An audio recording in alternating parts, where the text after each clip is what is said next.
Hey everybody, I have an old video up from recording an earlier video. Sorry about that. How are you guys? Happy Wednesday. Is it Wednesday? I honestly don't even know. All the days are running together. Happy we are probably being listened to by the feds day, which is very true. Magic Def, thanks for dropping that in our locals chat. Today is a fun stream with some really crazy stories that nobody is talking about. So I'm really excited to jump into them with all of you guys. It's also just a really busy day on all of the other things that I'm working on too. I told you guys that I'm kind of like running around like a chicken with my head cut off this week. I suppose it is a bit of an ambitious endeavor to be running my own business and doing all of my own content and writing some new projects that you'll hear more about later, and planning my wedding and trying to plan some international stuff for our honeymoon and for some work trips and all of that good jazz. It's a lot going on, but it is never a dull moment, and we can't complain because we love what we get to do. So that is why we are starting a little bit late today, but excited to have a regular, full, amazing, fun stream with you guys, even though we're kicking things off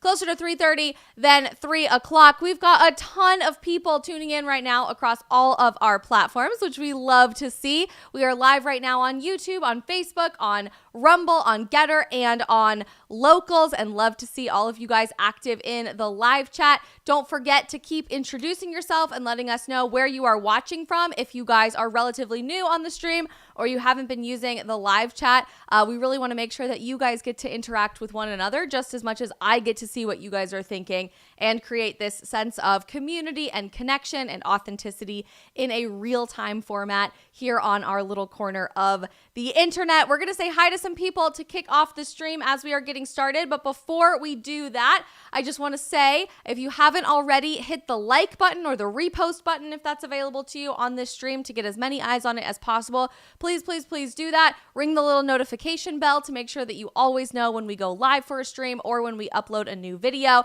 And of course, most importantly, if you do nothing else, smash that follow or subscribe button to help us grow these channels and this community one day and one stream at a time. It is always free to watch these streams. It always will be free to watch these streams. And we're excited about bringing these conversations to more people who desperately need to hear it more. But that starts with you guys hitting that follow or subscribe button. As I mentioned, today's a fun stream. It's a little interesting, and I'm sure that people probably will be listening to this video. So that's a little exciting, fun little tidbit for you. But we are going to be covering two stories that seem a little coincidental and or saying the quiet part out loud, which we love to cover on the stream. I like to call it the tinfoil hat game, which is always very fun. But you guys are well aware of how we do things when it comes to the tinfoil hat game here on the stream. So we've got two really big stories to be unpacking today. First, that Harvard Law School and NYU have put out a new report saying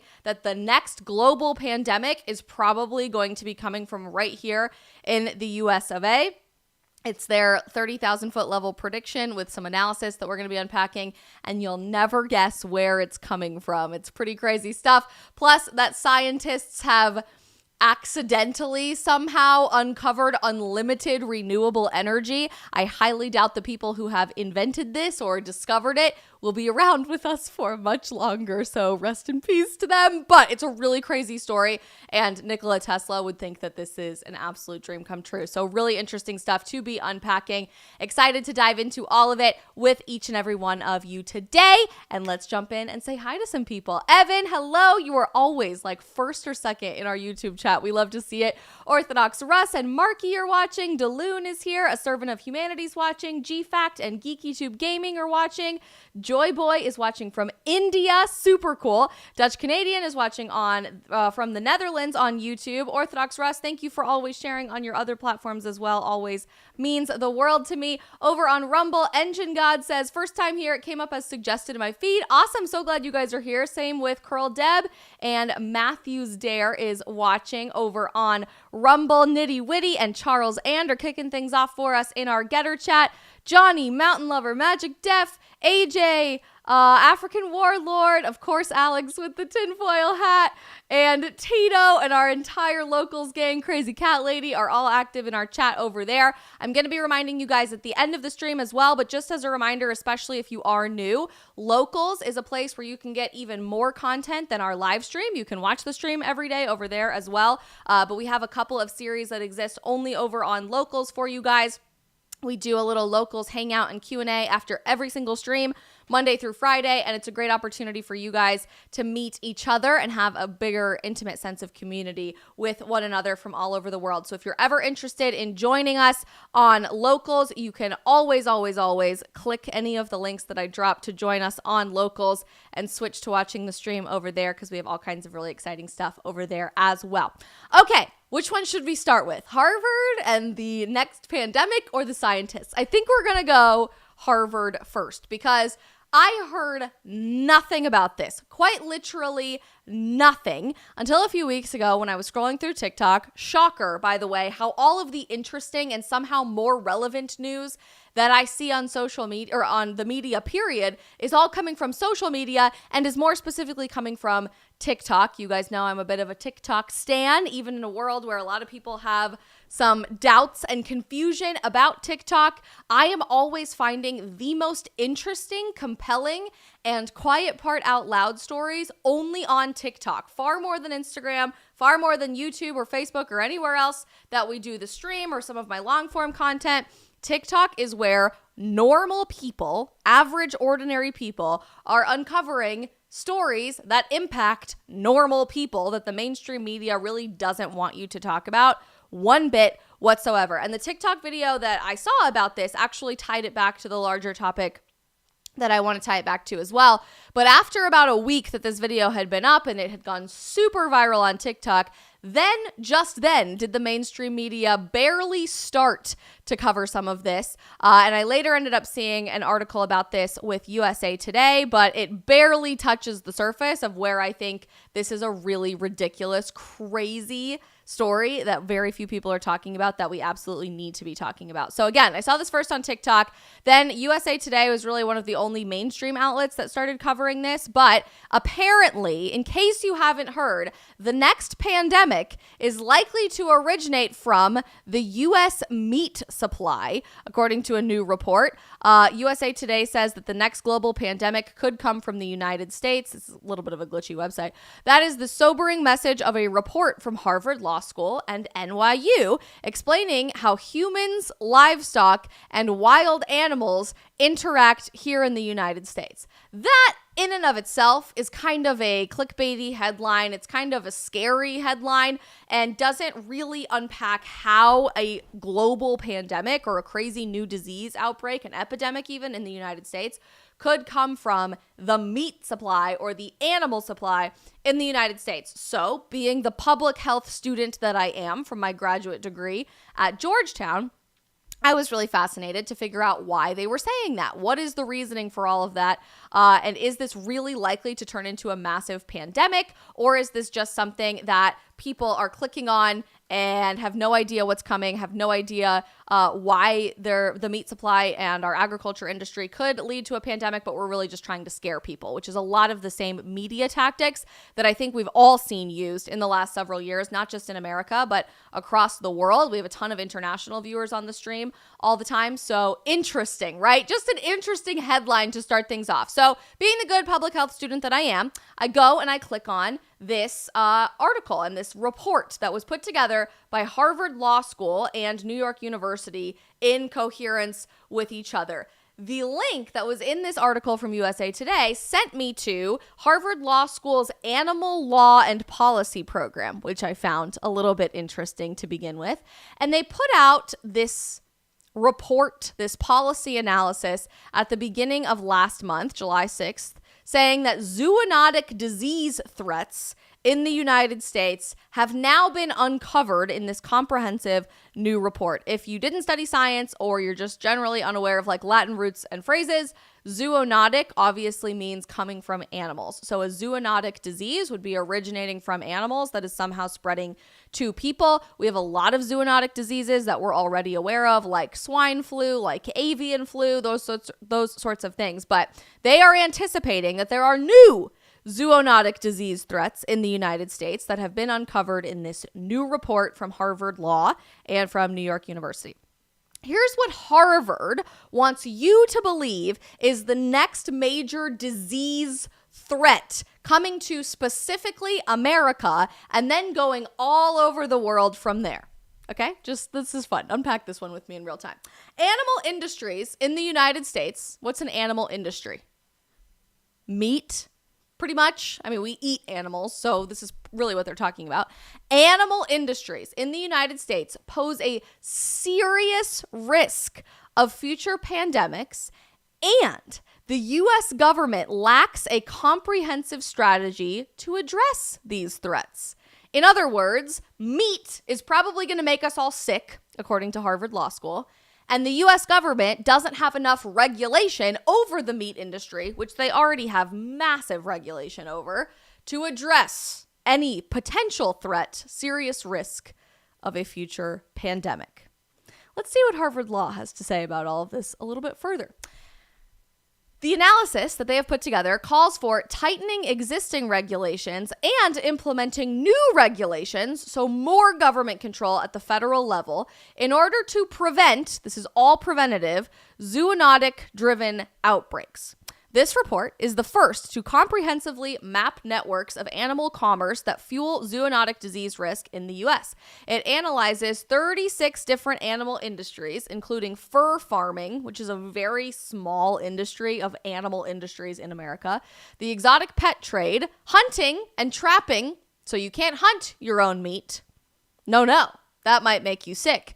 Industrial animal agriculture, backyard chicken production. So if you have chickens in your backyard, like many people are starting to do, especially since COVID, in a more homesteading era, that is, in this time period that we're living through, where people are wanting to grow and cultivate their own food at home. No. You'll probably get sick. You'll probably have a zoonotic disease, and the government needs to regulate that for you. Roadside zoos and more to assess the risks each poses of generating a large-scale disease outbreak. This is not the first time since COVID-19 that we've seen the media, we've seen higher education, we've seen politicians already start to plant some seeds of fear and seeds of doubt in where the next pandemic could be coming from. You've already seen many political figures and politicians start to suggest that climate change is really the next pandemic and that we need to take serious action so that we can do the same types of lockdowns and the same types of response from a regulatory perspective, a government perspective, to stop the next pandemic in climate. But I'm seeing a lot of the same language in this report, in this particular analysis from Harvard Law School and NYU, suggesting that all of this has to be preventative. We have to take all of these measures to regulate hunting, to regulate trapping, to regulate all industrial animal agriculture, to regulate the chickens in your backyard, or everyone's going to get sick from some ambiguous zoonotic disease. The report states that far from being a problem that only exists elsewhere, many high-risk interactions between humans and animals that happen routinely and customarily inside the U.S., scary, could spark future pandemics. All of the animal industries the report examines are far less regulated than they should be. I wonder what they could possibly mean from that. And far less than the public believes they currently are. Today, wide regulatory gaps exist through which pathogens can spill over and spread, leaving the public constantly vulnerable to zoonotic disease. The associate director of policy and research for this animal law program at Harvard Law says COVID has infected more than 100 million Americans and killed over 1 million of them. But the next pandemic may be far worse and might happen sooner than we think. The stakes are simply too high for the problem to be ignored. The immense and increasing scale of animal use in the United States makes the country uniquely vulnerable to zoonotic outbreaks. For example, the U.S. is the largest importer of live wildlife in the world, importing more than 220 million wild animals a year, many without health checks or disease testing. The U.S. also produces more livestock than almost any other nation. So here we go. Here we go on farming and ranching being the next industry to make all of us sick. It is impending doom that is coming to us because of our livestock. In 2022, the U.S. processed more than 10 billion livestock, the largest number ever recorded. Yet, the USDA does not regulate on-farm production of livestock. At slaughterhouses, inspections are cursory, with each inspector tasked with examining more than 600 animals per hour for signs of disease. The U.S. is one of the world's largest producers of pigs and poultry. I want you to remember poultry, okay? Just keep that one in your back pocket. Two important carriers of influenza, viruses that scientists believe are most likely to produce a large-scale human pandemic. The largest avian influenza outbreak in U.S. history is currently ongoing and has left 58 million poultry dead since it began in 2022. The virus has spread to several species of mammals in the U.S. and has infected a person in Colorado. Even the slightest shift of the virus's composition could allow for it to move rapidly through human populations. The U.S. has also recorded more swine flu infections than any other country since 2011. Most of these infections have occurred in children exhibiting pigs at state and county fairs, which then happen to spread everywhere because so many people visit the county fair, etc., etc. In addition, most people vulnerable to zoonotic disease are those who work hands-on with farmed animals. Such jobs tend to be disproportionately staffed by people of color and those in rural communities who may be the least likely and the least able to report disease and seek medical care. So not only is the agriculture industry completely corrupt and not regulated enough, per this Harvard Law report, it also is racist because statistically speaking, per the Harvard Law report, it is people of color who most often are handling animal food products in the agriculture industry. So we can keep reading, but essentially this turns out to say that the industries regarding animals in the United States don't have enough regulation. We desperately need more regulation at the federal level to make us all safe. The only way to make us all safe is going to not eliminate all zoonotic risks. The only way to do that would be to eliminate all animals, but to manage and reduce through regulation all of the possible risks that we can to make us all safe. The risks that these markets present have been ignored or downplayed for far too long, said the director of NYU's Center for Environmental and Animal Protection. There's a full report coming out later this year examining global policy responses to live animal markets in 15 countries. The project aims to provide a comprehensive assessment that will assist global policymakers and increase public awareness of the dangers that are posed by zoonotic diseases. Essentially, the only way to make sure that the next massive American pandemic doesn't hit our shores is to over-regulate, hyper-regulate as much as we possibly can the American agriculture industry, specifically the American meat industry, and even more specifically, what were the two species of animals that they very clearly mentioned in this report from Harvard Law? Do you guys remember? Pigs, and what was the one I told you to remember? Poultry. How interesting if we start thinking about this with a big brain for a moment. This report came out at the beginning of July 6th. On June 22nd of this year in the United States of America, this massive news came out, and we unpacked this in real time on the live stream that the U.S. Department of Agriculture had approved the first ever lab-grown meat cell cultivated meat for 2 different American companies. These have been applications that have been going on and on and on for the last several years, but this is the first time ever that 2 American companies have ever been given direct approval from the United States government to cultivate and sell for human consumption lab-grown meat. And what kind of meat is the very first ever to get approved 2 weeks before this article and this report from Harvard Law came out? Chicken. Upside is one of these companies that's cultivating and selling chicken grown from animal cells in bioreactors. This came after years and years and years of bio testing and rigorous biological research. Cell cultivated meat, otherwise known as lab grown meat, is officially becoming a part of the U.S. food system. In Emeryville, California, this manufacturer, Upside Foods, is the first ever USDA approved cell cultivated chicken meat producer and has been fully approved by the US government for commercial sales nationwide. If chickens, especially those pesky unregulated chickens in the average citizen's backyard, the people that are trying to take regulation and control away from the government when it comes to the food that they eat and the food that they provide for your family, if those backyard chickens are sure it's inevitable to spread a zoonotic pandemic all over the world, originating right here in the United States of America, what would be the best way for our government to go out of their way to control the chicken that we eat, not just out of your backyard, not just out of a regulated poultry processing center, but down to the very cell of the chicken that you're eating, of the meat that you are eating in your household around the family dinner table every single night?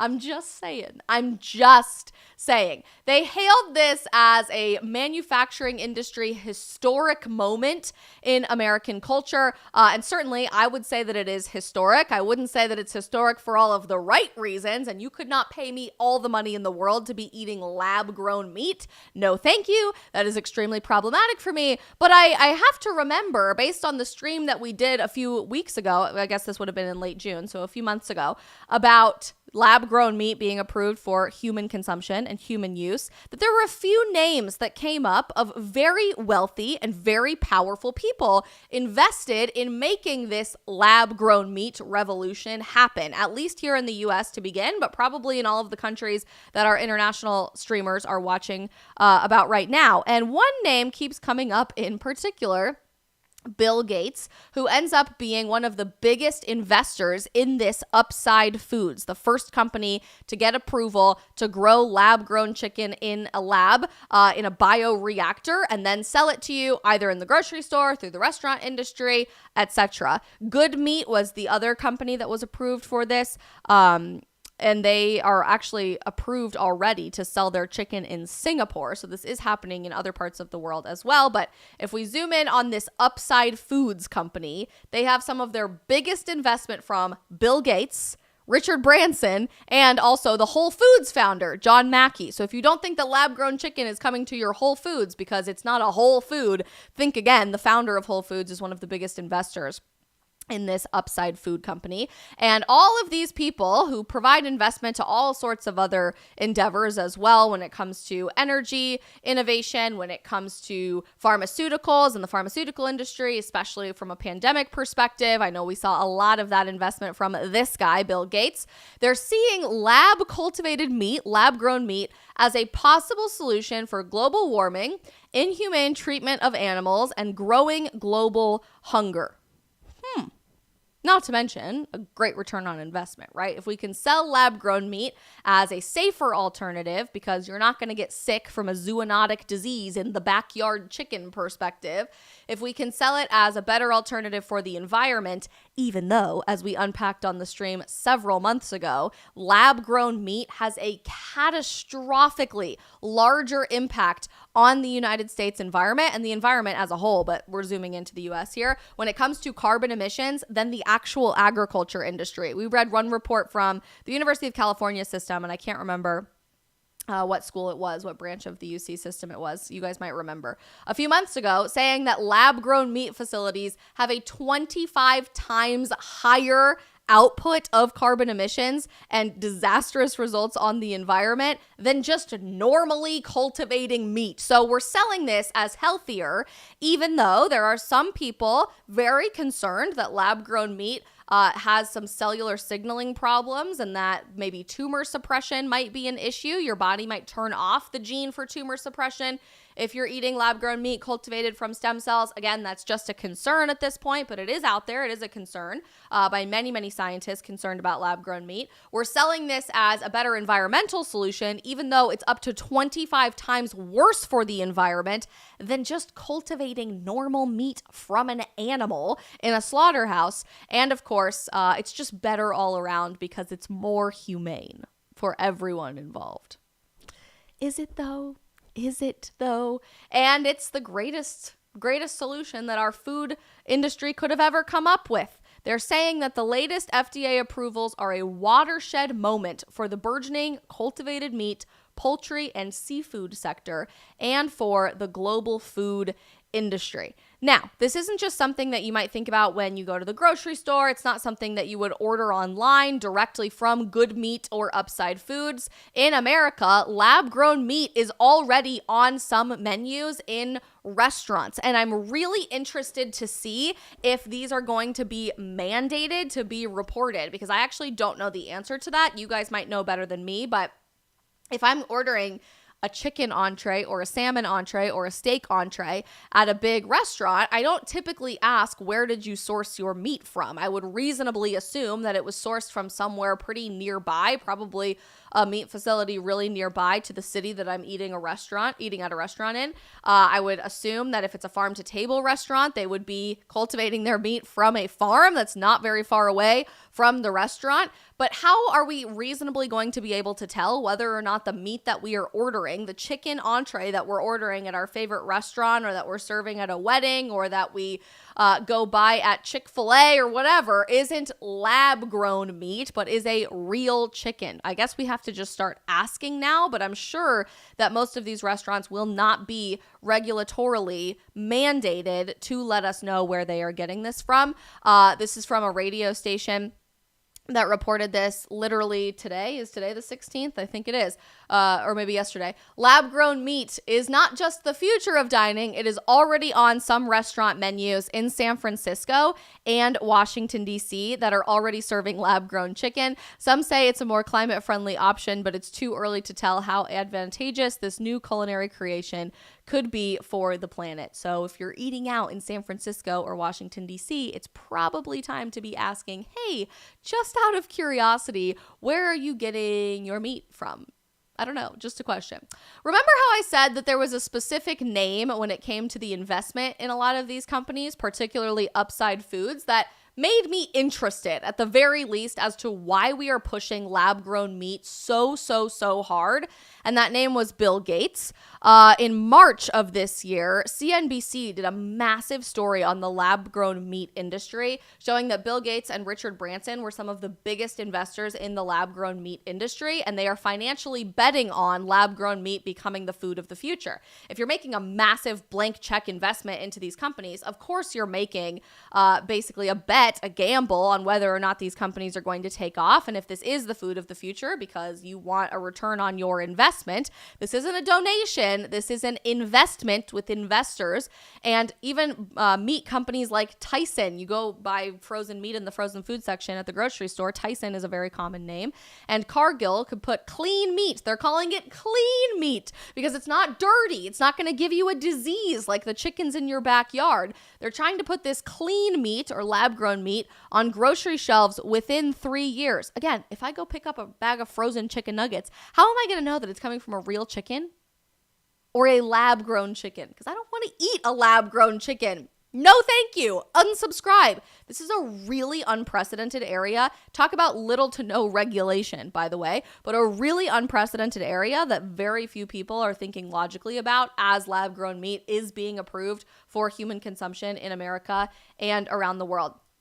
And of course, CNBC says all of the same talking points, the same reasons why lab-grown meat might be better than actual meat, that it's ecologically devastating to traditionally cultivate meat, even though the lab-grown meat industry is way, way worse. We have a growing population, so it's unfeasible to rely on animals to feed us, despite the massive, disgusting amounts of food waste that exist in America, at least, because of our ridiculous diets or lack thereof. Billionaires, including Bill Gates, say there is no way to produce enough meat traditionally to feed the world population of the future. But forgive my youthful ignorance, I seem to recall one person buying up millions upon millions upon millions of acres of farmland and ranch land to privately own and hold on to yourself so that other people can't farm and ranch on that land in states like North Dakota and Colorado and Wyoming and Nebraska and South Dakota and Montana. Somebody, if I recall, was personally buying up millions of acres of farmland to make sure that other people couldn't use that land to feed everyone. And I think I remember who that person was. Wouldn't it be interesting to see that land used for legitimate agriculture? For trying to feed the world population, which in America, at least, by the way, is declining. We aren't having enough kids to replace our current population of 330 million people. So interesting. For lab-grown meat startups, going after a 50 per pound foie gras makes as much sense as grocery store staples like burgers and chicken nuggets.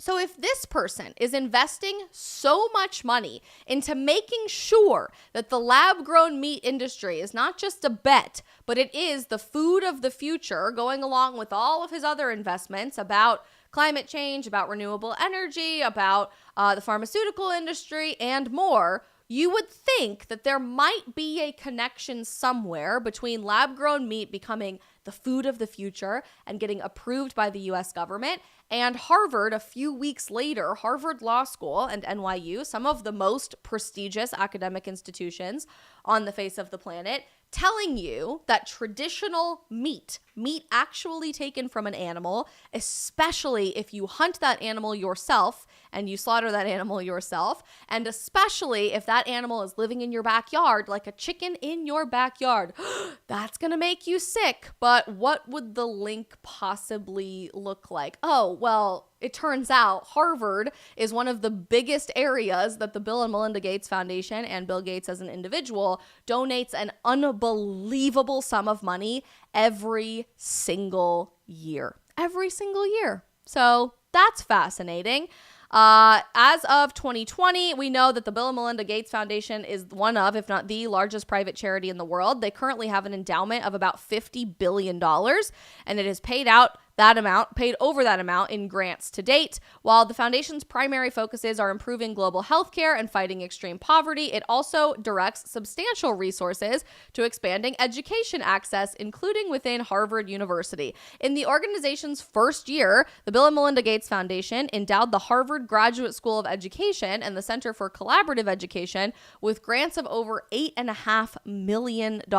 They also created a fellowship for education leadership at the Harvard Graduate School of Education.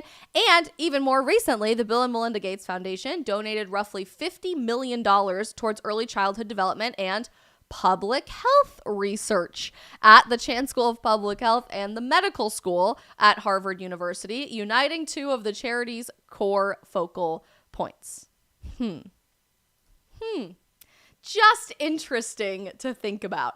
As for me, you could not pay me enough money in the entire world to eat lab-grown chicken or steak or ground beef or pork or any of the above for that matter. But right now, chicken is the only one that is legally approved for human consumption in the United States. But I find it so unbelievably fascinating that at the exact same time, all of this stuff is happening, right? Like it's kind of like an oops, Oops, we said the quiet part out loud moment, right? Where Harvard and NYU are going out of their way, bending over backwards to try to convince people that they would look down on us less educated, that inevitably, it is without a shadow of a doubt, the next pandemic is probably coming from the United States of America, and it probably is related to a zoonotic disease because we don't have enough regulation of the meat industry. We don't have enough regulation of animals, especially if you as an individual are feeling empowered enough to go seek food yourself that is not from the grocery store, that is not already wrapped up in plastic, that hasn't already been butchered for you. If you go hunting, if you go trap meat yourself, and if you cultivate agriculture on your small family farm and you have backyard chickens, or you go in on a cow from your ranch friend down the street with your family and your friends, and you split those things every year, you are part of the problem and you will be spreading zoonotic diseases all at the same time that lab-grown meat is being heralded as the greatest scientific endeavor of our time and easily one of the greatest regulatory successes and green lights that we've ever seen from the United States government. But doesn't that involve far more regulation of the meat industry? We're saying it's not even regulated enough, but doesn't the lab-grown meat industry allow for the government, who gets to approve whether or not that's food that we're even allowed to eat, whether these companies are FDA and USDA approved or not, don't they then get to regulate all the way down to the very cell of the chicken that you're eating because it's grown in a freaking lab in a bioreactor instead of a chicken that you cut the head off in your backyard and you feed to your family that night? When my mom was growing up, they had pet pigs in their backyard.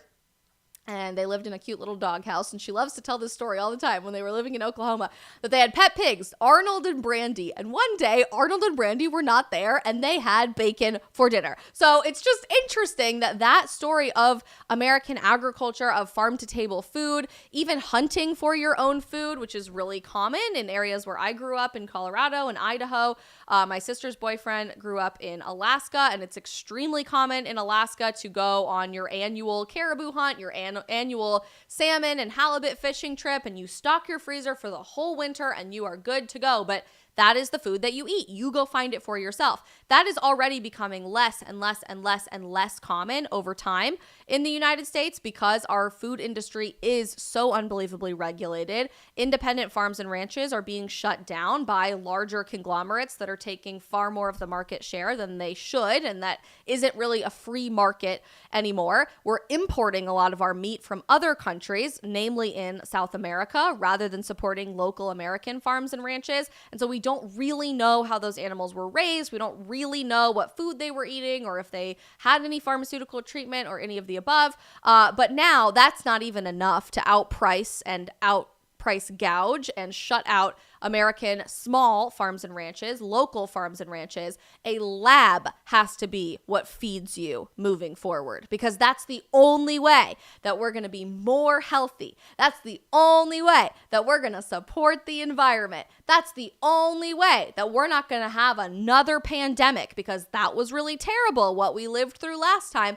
And wouldn't we want to prevent that as much as humanly possible so that other people don't have to deal with another pandemic again, so that you don't have to deal with another pandemic again? Blows my mind how more people are not realizing all of this all at the exact same time. Alaska sounds better and better with every passing day. Everybody is saying in our locals chat. If you guys are new around here, I know we have a ton of viewers over on Rumble right now. My ultimate goal, dream in life is to just unsubscribe from society, and my fiance, after we get married, and I want to move to Alaska. We want to raise our kids, we want to grow our own food off the grid, out of the lower 48, because it's just getting more and more and more crazy with each passing day. So as for me, no lab grown meat, no thank you. If that means I never can eat at a restaurant again because they're not going to tell me whether or not it was lab grown meat, that sucks, but I guess it's just something that we're going to have to deal with. And I'm really curious to see where this all goes. You guys are all freaking out about all of this too. You're like, real food only, says Busy Bee Foods over on Rumble.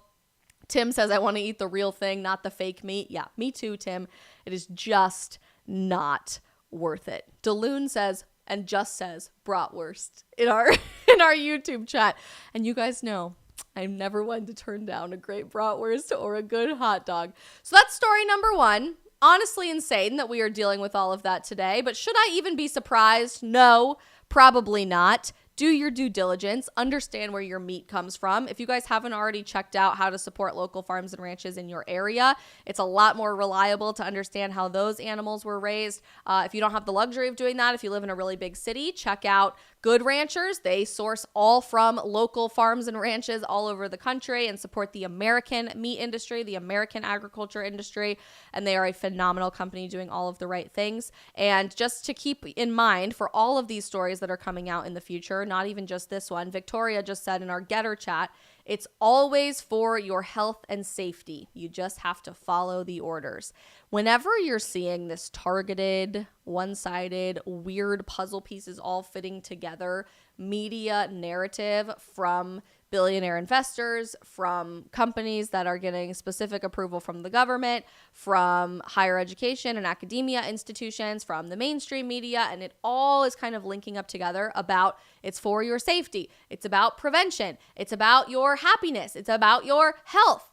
There should at least be an opportunity for you to think, should I look into this a little bit myself? Should I be asking the bigger questions, and where can I go find the answers for myself? It doesn't honestly take that long. It really doesn't. And it's up to us to make sure that we are asking these questions for ourselves, to be conscious consumers, because all of these people are relying on the fact that we are too stupid to go look it up for ourselves or too lazy to go look it up for ourselves. No more, never again. And in terms of the food that you are eating, please take advantage of the fact that you are your own best advocate and you have the responsibility in order to help yourself live the happiest and healthiest life possible. Griffin just dropped in our Rumble chat a bomb of wisdom. Crisis created in order to implement the solution. I didn't say it. I'm just reading the comments, but wouldn't be the first time is all I am saying. All right, we got one more story to cover with you on the stream again, or on the stream today. It's a really interesting story and is kind of the flip side of what we were just talking about. We just now, with the lab-grown meat story and the meat industry needing more regulation, according to Harvard Law, talked about how the media is putting out a narrative and they want you to believe it, and come hell or high water, that is going to be the truth, even if there's something that's not really fitting with the narrative there. On the flip side, sometimes true stories and interesting stories come out in the media that I'm shocked actually got there. Like, some people really are doing legitimate good journalism and telling interesting stories that probably shouldn't have gotten leaked into the ethos because the powers that be don't want you to know these things. Namely, people like a Bill Gates, who are investing into specific companies. They want to sell you a specific narrative, and they don't want other solutions to the problem, to the crisis, to be existing, and to have solutions out there for the average person. So I was scrolling through TikTok today and saw somebody react to this article, which I'm actually shocked exists. It is so unbelievably cool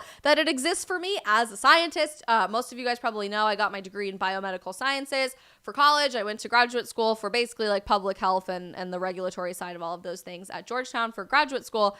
But I love science. Ever since I was a little kid, I have been obsessed with scientific discovery, with the scientific method, with doing experiments. I'm so obsessed with science that every single summer, the highlight of my year was going back to summer camp to Keystone Science School, where we would talk about ecology and water science and snow science and how the geology formations in Colorado got that way and all kinds of really nerdy fun stuff. And so when I read this article, the scientist in me was so unbelievably fascinated and thought it was the coolest thing in the entire world, until I got a few sentences in, and then the politics mind in me kicked in thinking, oh boy, how long until these people are not here anymore? Because I don't think the powers that be want us to be able to cultivate these things for ourselves. And that's a perfect lead in to just read it together, and you guys let me know what you think. The Guardian, which shockingly has published some really anti-science things in the last few months to a year, especially the clump of cells thing in the Petri dish where they removed human tissue, and I was really frustrated by that.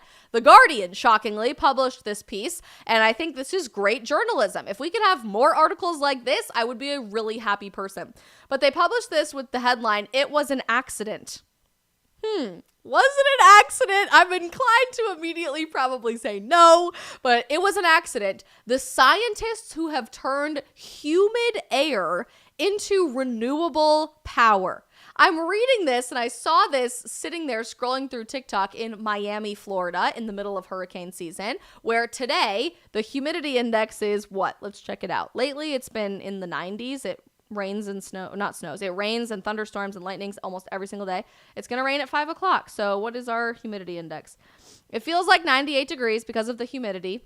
And it's 67% humidity in Miami, Florida right now. So if humid air in the American South in particular could be turned into renewable power, talk about one of the greatest, if not the greatest, scientific breakthroughs of all time. Like the entire renewable energy question could basically be solved in some parts of the country and the world with one device and one experiment here, if in fact that was possible, especially given how costly and ineffective and highly regulated with way too much bureaucratic tape, solar energy and wind turbines and hydroelectric power has been in America for the last several decades. It's almost like the government really wants to make it difficult to cultivate renewable energy. I don't know, just a thought. But if in fact this could be true, it would be arguably one of the greatest scientific discoveries of all time. If you're familiar at all with scientific history, Nikola Tesla had this speculation. He actually had a dream about this, that generating electricity from air was possible, and he was never able to make that happen in his life. Now the question is whether or not it will be possible to harness it on a scale needed to power our homes. So The Guardian ends up unpacking this entire experiment, and it's so fascinating how it all came to fruition. They remind us in the early 20th century, Nikola Tesla dreamed of pulling limitless free electricity from the air around us. Ever ambitious, he was thinking on a vast scale, effectively looking at the Earth and upper atmosphere as two ends of an enormous battery. Needless to say, his dreams were never realized, but the promise of air-derived electricity, which is called hygroelectricity, is now capturing researchers' imaginations again. The difference, they're not thinking big, but very, very, very small. In May, a team at UMass Amherst published a paper that they had successfully generated a small but continuous electric current solely from humidity in the air. It's a claim that will probably raise a few eyebrows, and when the team made the discovery that inspired this new research in 2018, it did. To be frank, said the study's lead author, it was an accident. I too would probably say it was an accident if I discovered limitless free electricity that didn't require a lot of government approval. I would be very clear, we didn't intend to do this, it was an accident, unless I would be disappeared and just evaporated from society. We were actually interested in making a simple sensor for humidity in the air, but for whatever reason, the student who was working on the sensor to sense how much humidity and how much the humidity index was in the air that day forgot to plug in the power on this new device. And when they didn't plug in the power, the device, which comprised an array of microscopic tubes or nanowires, was producing an electric signal anyway, even though they forgot to plug it in and power it up in the first place. If you remember anything from high school science, or if you took science in college, you'll remember that nano means really, really, really, really, really, really small, smaller than micro. Each nanowire was less than 1,000th of the diameter of human hair. That is absolutely astronomically small, wide enough that an airborne water molecule, humidity, water in the air, moisture in the air, could enter, but so narrow it would bump around inside the tube. Each bump, the team realized, lent the material a small charge, and as the frequency of bumps increased, one end of the tube became differently charged from the other, so it's really just like Nikola Tesla predicted, a battery. You have a positive pole and a negative pole, and when you connect them, the charge is going to flow. For their recent study, their team has moved on from nanowires, and instead they're punching materials with millions of tiny holes or nanopores. The device that they've come up with is about the size of a thumbnail, 1/5 the width of human hair. That is so unbelievably astronomically small and capable of generating roughly 1 microwatt, enough to light a single pixel on a large LED screen. So what would it take to power the rest of the screen, or indeed a whole house? The beauty is that the air is everywhere, right? We're never going to run out of air. And in the South, in states like Florida, where I live, we're certainly never going to run out of humidity, ever. That is just not something that's going to happen, right? So if you're dealing with this endless supply that could theoretically charge your battery and make your battery work, you're dealing with something that could be limitless or truly renewable all the time, over and over and over again.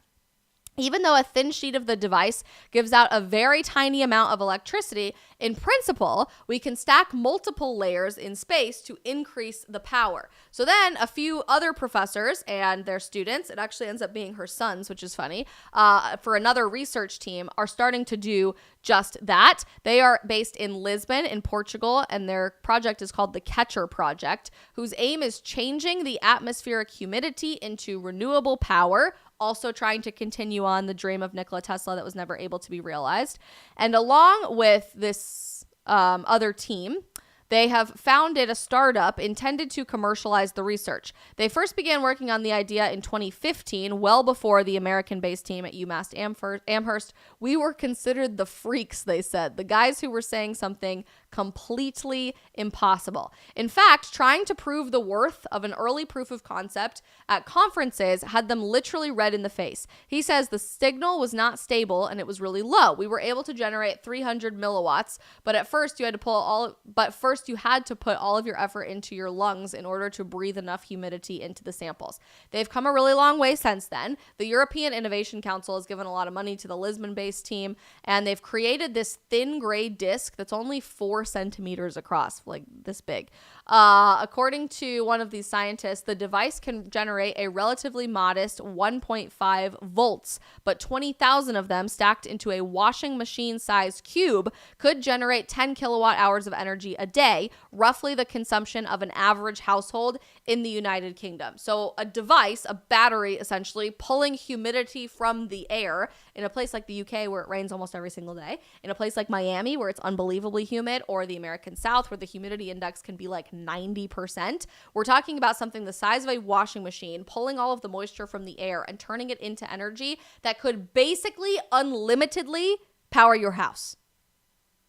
I guarantee you, in the conversations that are happening in America right now about climate lockdowns and making sure that our electricity grid doesn't get blown out and ensuring that the American people aren't blowing out too much carbon emissions when we charge our electric cars, or when we keep our air conditioning on, or at our big giant office buildings with the internet running all day, necessitating climate lockdowns, this is pretty much the last thing that any politician or any of the powers that be over in Davos for the annual meeting of the World Economic Forum would want you to know. That something the size of a washing machine could create electricity rather than pull electricity from the electricity grid in a time where they're trying to turn the electricity grid off. I too would say this was a complete accident to discover, and I was not the one responsible for it if I were these scientists. Even more impressive, they plan to have a prototype that is the size of a washing machine ready for demonstration as early as next year, 2024. So this could roll out for human consumption, for people to be powering their homes in 2024. An emeritus professor of engineering at Oxford has been following both of these research teams, the European-based one and the American-based one, for a few years, and he says he's very, very optimistic. When I first heard about it, I thought, oh yes, another one of those. But no, it's got legs, this one has. If you're an engineer and you can scale it and avoid the thing getting contaminated by microbes in the atmosphere, it should work. He goes on to suggest that preventing microbial contamination is more of an exciting engineering challenge, but there are far greater problems to overcome this before the technology is powering our homes. They have to worry about how these things get manufactured, just the materials and where you're sourcing all of these things and the factory build for all of them. Those obviously are big hurdles to overcome from just a research project in a lab for something that's basically what was it, 20,000 of those stacked on top of each other made a washing machine size cube. So we're talking about 1/20,000th the size of that right now happening in the lab, but it certainly is theoretically possible. A professor of geophysics over at Tel Aviv University in Israel says all new technologies for energy have to think of the green premium, which is an interesting analysis in this time of climate lockdown proposals and climate change being the next pandemic. So they're already trying to say that maybe we shouldn't even be producing this because it's not green enough, even though it would be the most green energy that we could possibly have, that it generates electricity out of the air around us. So I would argue that the cost benefit analysis is pretty darn great if you're considering all of this. I don't know, just a thought. And here's what makes this different from other renewable energy sources that we already have been dealing with. Unlike solar or wind, this Guardian article tells us, hydroelectric generators could work day and night, indoor and outdoor, because it's humid inside your house too, and in many places. The team even one day hoped to make construction materials from their devices. Imagine you can construct parts of a building using this material. There's no need to transfer the energy. There is no need for infrastructure. Like, this would be the most unbelievable scientific breakthrough basically in the history of the world, which blows my mind. And I'm shocked that The Guardian even wrote an article about it to begin with, but it is really crazy to think about. Granted, is it ever going to come to fruition? I don't know. And despite the unbelievable cost-benefit analysis of constant renewable energy that could power your entire home from a device the size of a washing machine that could be readily available for human use and household use very, very soon, that doesn't really suit the interests of the people who still need to propagate the problem of renewable energy, right? We talked about this yesterday on the stream, but all of the people that are constantly selling you on a problem can't really come up with the solution, right? Because then they would be out of a job. They would be out of a cause. They would be out of a movement. We talked about that within the lens of feminism yesterday, that if modern feminists actually admitted that we have solved legitimate gender equality, we have instituted legitimate gender equality in the United States, then they would be out of a movement. Feminism would no longer need to exist because women and men are already equal in society. So instead of admitting we already do have gender equality, modern feminists have to go out of their way to invent new problems that need their solutions, that need their minds, that need the marches and the cute posters on Instagram and all of the social media accounts and groups dedicated to trolling everybody on the internet, because they need to keep going, right? It's never enough. They have to be progressive for the sake of progress, even if the thing that they wanted to accomplish in the first place is already real, and now they're actually regressing everything that they say that they are fighting for. And we see that exactly within the lens of modern feminism, where an American feminist, an American fourth wave feminist today, is far more likely to say that she would advocate for a biological male than to advocate for a woman, which blows my mind. So the same thing can be applied with what we talked about yesterday to this, right? If all of these people, if the World Economic Forum and all of the billionaires across the world and the biggest CEOs of the biggest companies and the most powerful politicians and all of the people that are pulling the purse strings to make the world operate today are trying, come hell or high water, to convince you that we do have problems in society that need to be addressed through specific green energy and renewable energy investments, not just any that could potentially be invented or innovated in the lab, but the specific ones that they want to sell you on, then they can't possibly greenlight a project like this moving forward. They couldn't possibly allow for a washing machine sized device in your home to power your entire home, pulling from nothing but the air around you, the humidity in the air around you, because they would be out of a cause. They would be out of a job. Their companies would cease to exist. They would never get their return on investment. And so I'm very sadly pessimistic that anything like these devices would actually come to fruition. But this was just an overwhelmingly interesting read. I'm actually going to drop the link for you guys in the live chat right now in case you want to go back and read more about it yourself or learn more about what they're doing in these laboratories. I am super fascinated to learn more because I personally, just from a scientific perspective, I'm such a nerd for this stuff, but think that this would be an unbelievable breakthrough in how much better our lives could be, especially in a time where people are rightfully concerned that our electricity grid could go out. It could get hacked. by an enemy of America. It could get hacked by someone from within our own country. We could be instituting mandatory climate lockdowns. We could be going down any avenue possible. But if you have a hooked up to the normal electric grid home, like the average person, if you don't live off the grid, it's a rightful concern that you have to figure out a way to power your home anyway. And especially as these conversations get more and more and more heated with the next few passing months and years, something like this that's completely renewable, unlimited energy, that could be something as small as something you can hide in your house or put in a closet in your house, that could change the entire balance of power and the entire power dynamic in the United States and around the world to give the power back to the people. So will this ever come to fruition? Probably not. Probably not. Would I love to see it come to fruition?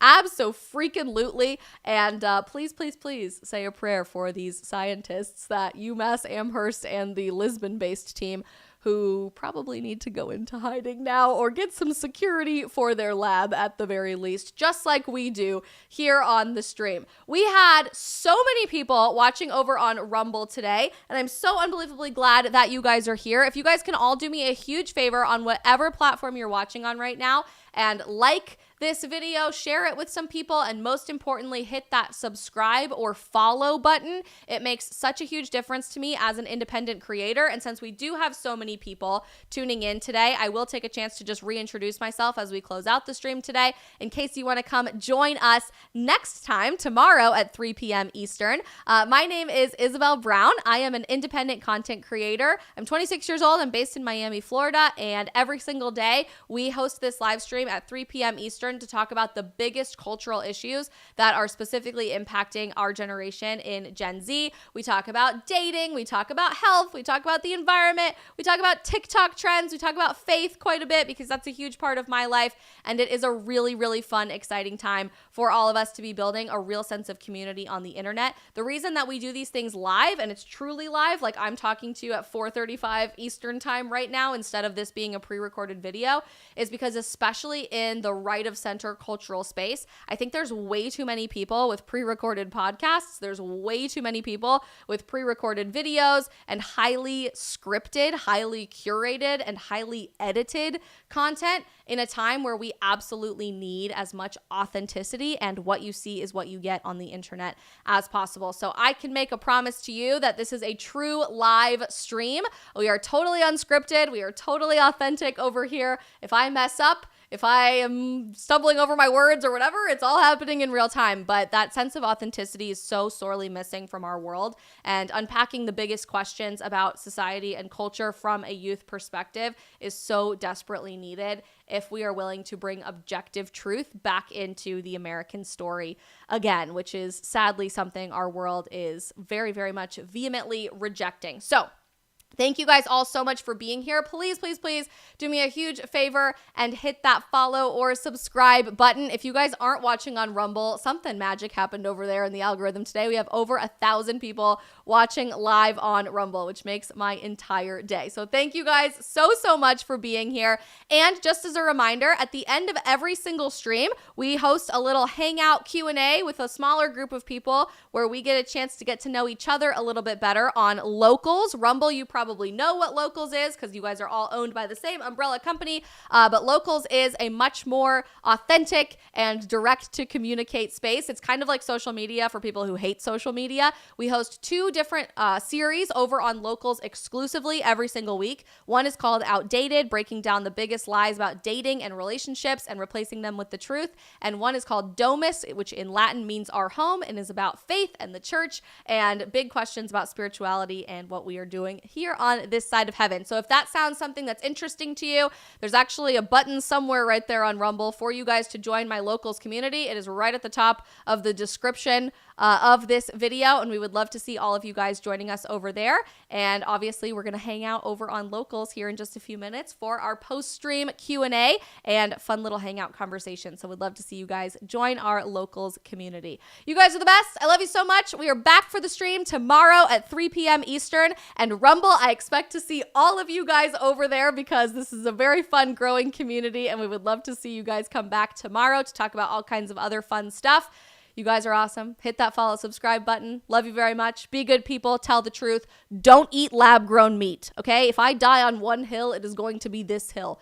Get the chickens for your freaking backyard and go on a hunting trip. It's just not worth it to get your meat from a lab. Please remember that if you remember nothing else from our conversation today.